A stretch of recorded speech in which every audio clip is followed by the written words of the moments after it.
Empezamos de atrás hacia adelante. Unión tuvo una actuación digna, pero no le va a alcanzar para no sufrir. ¿Qué quiere decir esto? Que Unión sigue siendo partener, no impone su juego. Ese sería el punto uno. El punto dos sería, muy lejos el equipo de Madelón de lo que puede plasmar en el campo de juego, ni más ni menos que lo que fue el mejor equipo para mí que jugó el fútbol en el campeonato de apertura y que por distintos motivos no llegó a la final. Esos serían los dos puntos, ¿no? El tercer punto, bueno, yo tenía mucho temor por Yael Falcón Pérez, pero afortunadamente para los intereses de Unión, en una jornada, en un capítulo, en una fecha de la Liga Profesional, plagada de errores arbitrales, tanto de árbitros de cancha como de árbitros del VAR, plagadas, ¿eh? Y le doy dos ejemplos nomás. Barraca Central jugaba en su cancha frente al Dosivi, iba 0-0 el partido, gol de Barracas, claro offside de Bruera, claro offside, pero ¿saben quién estaba en el VAR? Luis Lobo Medina, y en cancha estaba Darío Herrera. Árbitros del poder. Con la red le hicieron la línea, Ricardo. ¿Perdón? Con la red le hicieron la línea. Claro. Viene ese toque. Sí, tenés razón.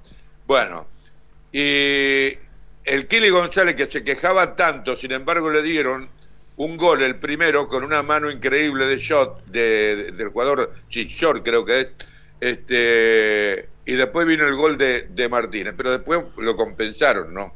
Porque en una jugada finita dieron offside de Martínez, si no en ese tiempo adicionado hubiese ganado el equipo del Kili con la ayuda del VAR. Pero, sin embargo, ya el Falcón Pérez no pudo, o no tuvo, mejor dicho, la oportunidad de decretar alguna injusticia para Unión. Y Unión no va a transitar tranquilo. ¿Por qué? Porque, bien lo decía, en una apertura de transmisión ayer que alcancé a escuchar a Adrián Broski, de el Día del Socialista, de Alfredo Palacio, que actuó como diputado, decía Alfredo Palacio, defendiendo los intereses de los pobres y los trabajadores en la Argentina, decía, ¿de qué lado está Chabón? Y entonces, y lo relacionó con, preguntándole a Luis Spam, esto fue en la apertura, antes del partido con Argentinos Juniors, decía, ¿de qué lado está Chabón? A Luis Spam, o estás del lado de los intereses deportivos de los hinchas, o del lado de que cierren los números fiscales como lo hace Milei, por ejemplo, ¿no? Y evidentemente un tipo que no es futbolero como Luis Spam está del lado de que le cierren los números, y en consecuencia nunca va a tener Unión ese 5 que mande en la mitad de la cancha, que raspe y que distribuya, y el 9, a ver, presidente, la desgarradora voz del socio hace muy poco tiempo, en una de las eliminaciones en Copa Argentina, cuando quedó afuera de la Copa Argentina en el estadio flamante de San Nicolás frente a Banfield. En el estacionamiento le dijo el socio, cuando iba a subir a su automóvil, Luis Spam le dice, presidente, con una voz desgarradora, ¿cuándo hasta cuándo vamos a comer sopa? ¿Cuándo va a traer un 5 que la rompa en la mitad de la cancha? ¿Cuándo vamos a traer un 9 que la rompa? Bueno, lejos de eso, ya toda la responsabilidad, yo no soy optimista en cuanto a lo que falta para el cierre del libro de pase, porque se han manifestado, Craneviter pide mucho dinero, y yo le digo a Spam, ¿y a quién va a ir a buscar si lo busca usted, Spam, aún para reforzar a un equipo cuyo fútbol quedó a un punto a 16 fechas, ahora faltan menos, por supuesto, y achicó ese margen, y ahora está a más de un punto, y último en la zona que le tocó jugar en este campeonato, en el campeonato Apertura, y así arrancó clausura. Nunca va a dar ese golpe de calidad, porque no es del ADN precisamente el presidente del Club Atlético Unión. Y Unión fue un digno adversario, pero fue, yo diría, un digno partener, porque nunca pudo hilvanar una jugada como la que hizo, por ejemplo, Argentinos Juniors, que le valieron en la primera etapa, le valieron las situaciones de gol. Tiro en el palo derecho de Tagliamonte, de Oroz, y la otra jugada que terminó en gol, en una jugada pero brillante, magistral, donde Del Blanco, que dio mucho lugar para que se luciera precisamente por esa banda el puntero Porcel y lograra tirar el centro para que deje pasar la pelota inteligentemente Molina, otro crack que no lo tiene Unión, por supuesto, y abriendo el pie logró el tanto Alan Lescano. Pero claro, nosotros tenemos que destacar entonces esta falta de salto de calidad, falta de inversión precisamente del Club Atlético Unión en reforzar este equipo para transitar de aquí hasta el final lo que le falta.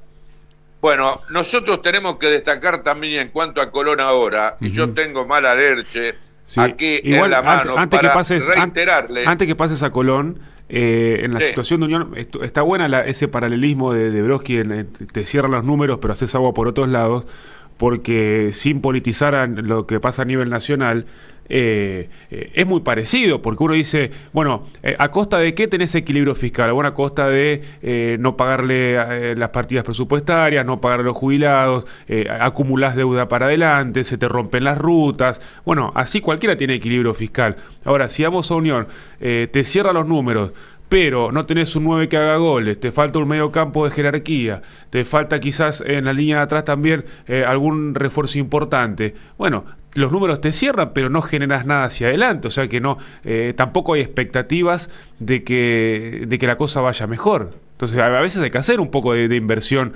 y ver.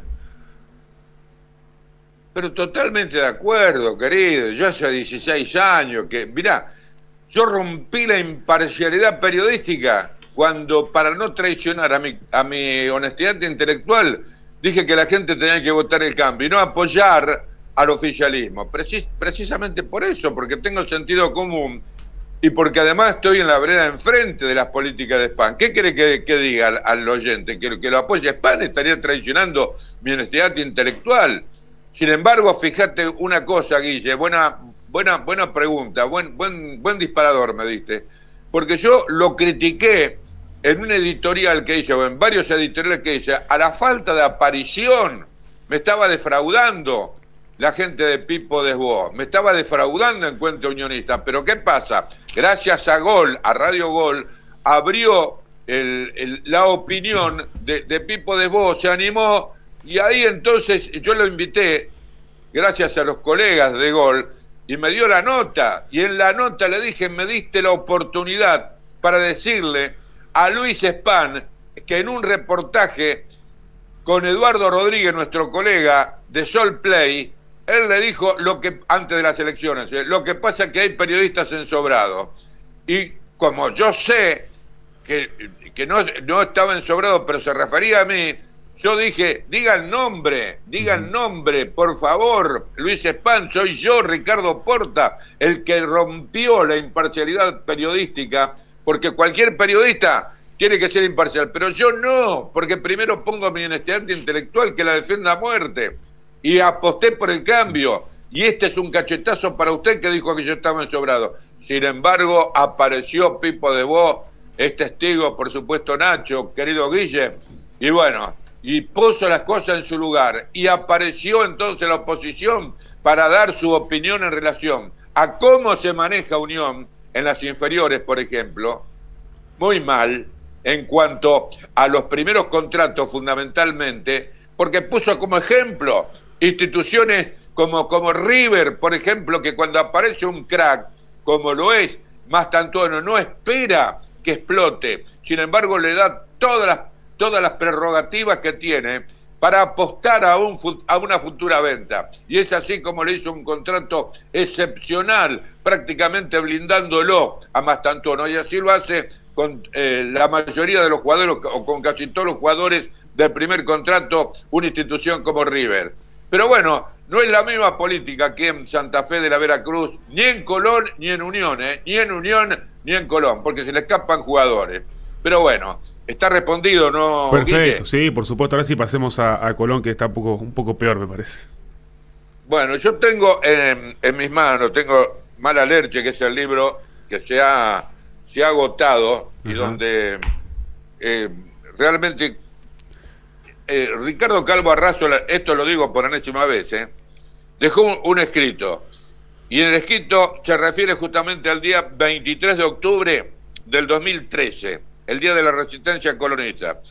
Y lo tengo aquí para leer: las agrupaciones, los chetos, eterna mayoría, Cultura Zabalera, Loco González y Movimiento Popular Zabalero son los que participaron de ese, y fueron, por supuesto, con el doctor Ricardo Calvo Arrazola a la cabeza, que estuvo apoyándolo y sobre todo dándole la logística jurídica, tomaron pacíficamente la sede y lo sacaron a patadas a los delincuentes que habían administrado en forma fraudulenta, y no lo dice Ricardo Porta, lo dice la justicia. Ahora sí, así como yo le decía que cuando lo absolvieron a Germán Eduardo Lerche no era justicia, porque había imputaciones donde él no pudo defenderse, ni sus abogados que lo defendieron en el juicio, y que tardaron tanto en condenarlo fundamentalmente. Había pruebas que son irrefutables, que no son semiplenas, las pruebas son plenas, querido, desde el punto de vista del Código Penal. Y entonces, ¿yo qué estoy queriendo decir con esto? Que tiene que producirse en las próximas horas para salvar a Colón. Se tiene que repetir otro 23 de octubre del 2013. Y será no sé qué día de agosto, Dios quiera que sea esta semana, por favor, para sacarlo en forma pacífica al bicho Godano y al resto de esta debilitada comisión directiva, que lo van a llevar a Colón a sufrir, pero aún más por el descenso, porque este equipo de Colón no está como para sumar puntos, y está, sí, para que los que lo están salvando el descenso sumen puntos, como ocurrió ayer, Nacho, por ejemplo, donde equipos como, ayúdame, Talleres de Talleres Talleres le ganó 2-1 a Chicago, y el CAU empató 0-0 con Chacarita hasta fecha. Claro, están sumando puntos, mi viejo. El CAU está si a no 11 puntos. Claro, a 11 puntos del descenso y a 13 de esa ilusión que para mí, yo ya hace mucho tiempo le decía a ustedes, Colón ya tiene que fijarse más en no tomar la calculadora y sumar puntos para salvarse del descenso y prepararse, sí, llamar elecciones urgentes. Bicho Godano, por favor, llamá elecciones. Te lo está diciendo humildemente un periodista que ha pasado muchísimas situaciones como esta, lamentablemente, en el fútbol de Santa Fe. No, sí, Ricardo, yo creo que más allá de todo, Colón tiene que estar agradecido de que existe Talleres y que existe Defensores Unidos de Zárate. Son los dos equipos que por el momento lo están salvando, porque Colón solo no se puede salvar a sí mismo. Lo están salvando de la peor catástrofe de su historia, Ricardo. Si Colón hoy estuviera en la otra zona, estaría a tan solo 2 puntos del descenso, por ejemplo. Pero seguro, querido, seguro, por eso, pero nadie puede hacer nada. ¿Dónde están los impresentables, Cochi Temporelli, que me decían ayer que estaba escondido junto a la pared del parque, que 10 minutos antes se fue? ¿Dónde está, por favor, Cochi Temporelli? Da la cara ahora, por favor, con el bicho Godano. Den la cara. Martín, mi amigo Martín, el veterinario, den la cara, por favor. Pero no estaban capacitados realmente para tomar la conducción del Club Atlético Colón. Y dijo Godano, y quiero refrescarle a ustedes la memoria, la cabeza, dijo: en San Salvador de Jujuy hicimos lo que pudimos. Ay, ay, ay, ay, ay, ay.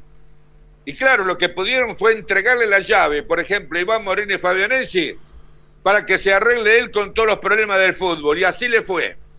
primer contrato.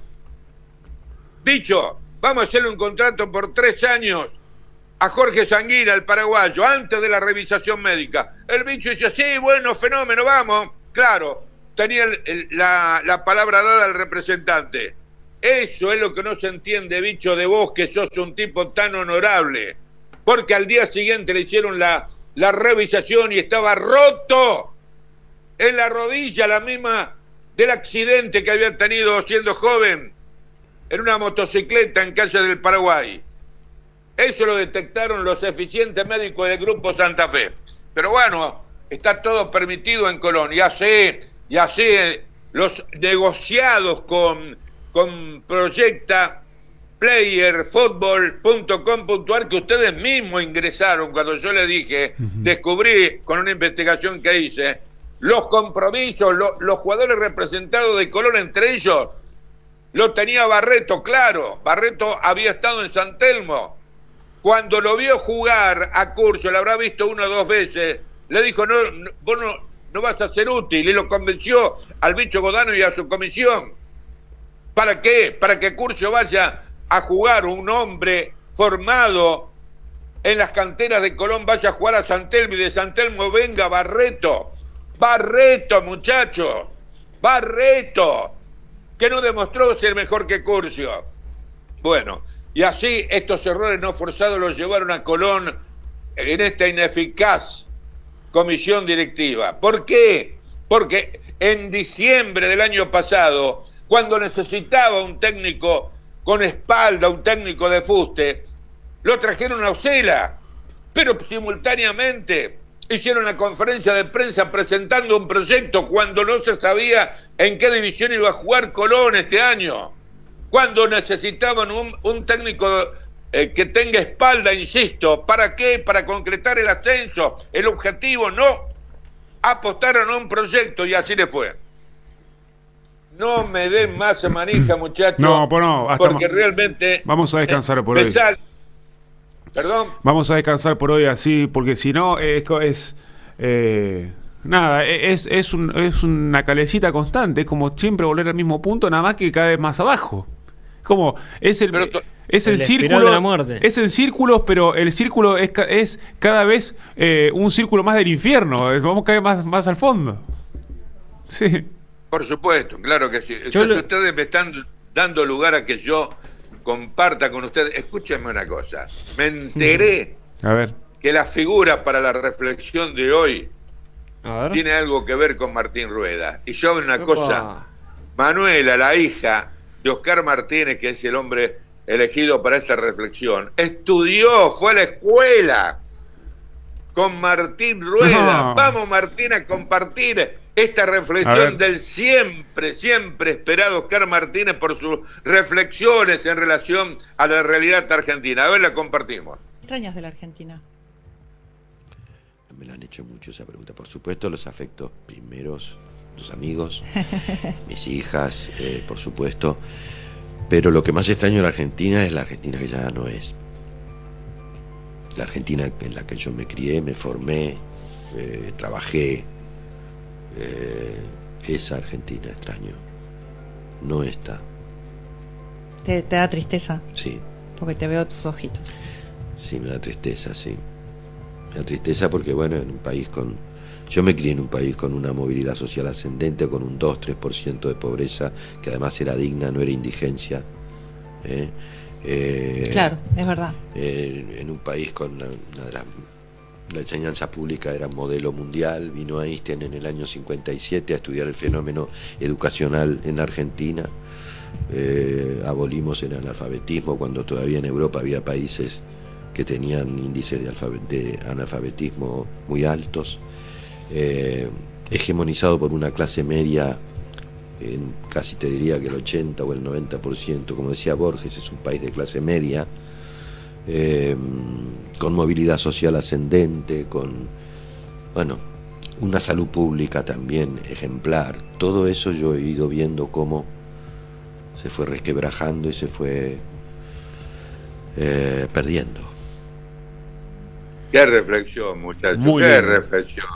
Y ustedes no vivieron esa época. No, somos Yo sí somos la nietos viví. de esa época. Yo sí la viví.